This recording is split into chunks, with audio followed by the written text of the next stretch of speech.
Hey everybody, this is a snowstorm we're getting here in northeast Indiana.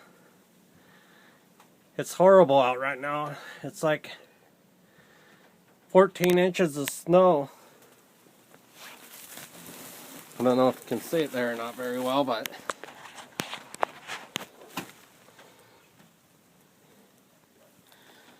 we got 14 inches that we measured in our yard. And we're supposed to get snow all night tonight and for the next 3 or 4 days, so it's horrible here right now. I'll try to get a better shot.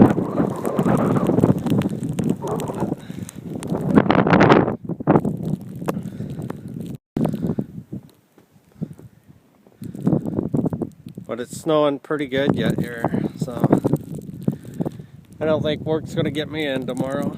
Most likely I won't even be able to get out of my driveway with our four-wheel drive. But anyway, take care everybody if you're in this area or wherever you are. If you get this kind of weather, just stay home, take it easy, and don't get out and get into trouble on the roads and get stuck, get stranded. And until then,